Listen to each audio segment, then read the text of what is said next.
So hi hello everyone, welcome back to my channel. So इस video में हम बात करेंगे Mahindra and Mahindra auto sector का कंपनी है। महिंद्रा एंड महिंद्रा बहुत पुराना कंपनी है। ऐसा कंपनी का मार्केट कैप है लाइक ऑलमोस्ट 4,72,000 करोड़ का मार्केट कैप है। एंड इनका जो बिजनेस है हम लेटेस्ट एज ऑफ नाउ इनका Q3 FY26 का नंबर आ चुका है। एंड इनका नंबर्स अपडेट्स पोस्टिंग किया है NSE BSE वेबसाइट में, अब या फिर स्क्रीनर पे आप जाके देख सकते हो। सो हम उसी के बारे में आप आज डिस्कशन करेंगे। उससे पहले हम बिजनेस मॉडल कंपनी क्या करता है, इनका बिजनेस मॉडल क्या है, उससे इन शॉर्ट हम एक बार जान लेते हैं। Actually business Mahindra and Mahindra is the first company in India वो मैन्युफैक्चरिंग ट्रैक्टर। ये ट्रैक्टर पहले बनाया था इंडिया में। तो इनका जो सेगमेंट है चार सेगमेंट इनका तीन।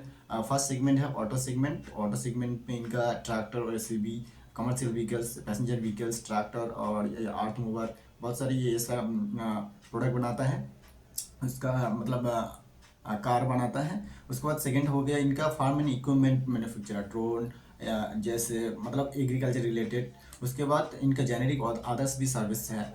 एंड कंपनी ये कंपनी ऐसा कंपनी है कि ये ऑलमोस्ट पूरा 100+ आई थिंक 100+ कंट्री में प्रेजेंट है ये कंपनी, ठीक है।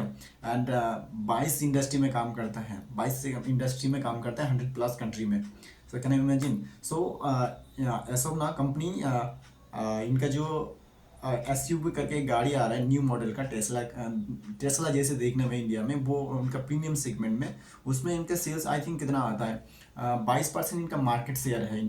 22% मार्केट शेयर SUV का है। तो ये प्रीमियम सेगमेंट में हो गया।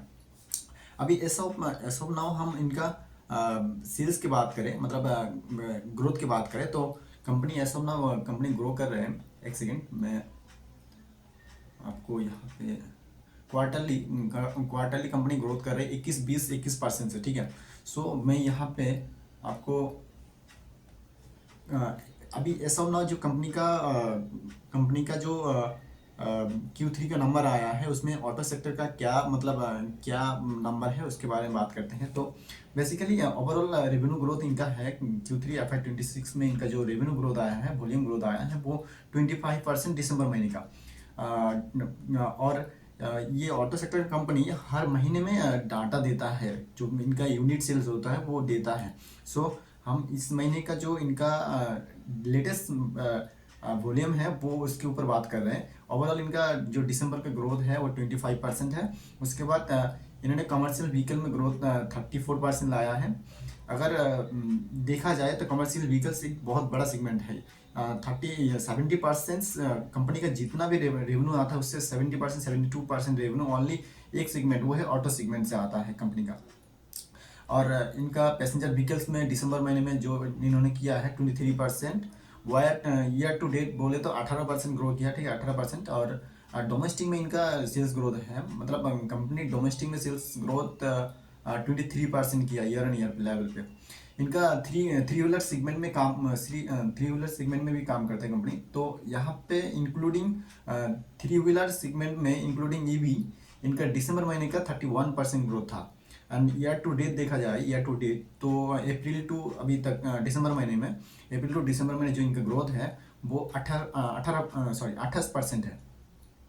और अभी ऐसा ना इनका एक्सपोर्ट के मामले में देखें तो कंपनी का एक्सपोर्ट पे इनका ग्रोथ है -9%, यानी डी ग्रोथ हुआ है। और ईयर टू डेट देखा जाए एक्सपोर्ट के मामले में तो यहाँ पे वो 25% ग्रो किया है कंपनी। सो ऑल अबाउट इनका जो ग्रोथ है 25%। और रेवेन्यू ग्रोथ कमर्शियल व्हीकल में ग्रोथ अच्छा खासा देखने को मिल रहा है, वॉल्यूम अच्छा खासा देखने को मिल रहा है। सो फर्दर कंपनी क्या करते हैं आगे हम फिर नेक्स्ट इनका जो PPT आएगा या फिर कॉन कॉल होगा उसमें हम बात करेंगे कंपनी का। सो तब तक keep signing, keep living, all the best, thank you.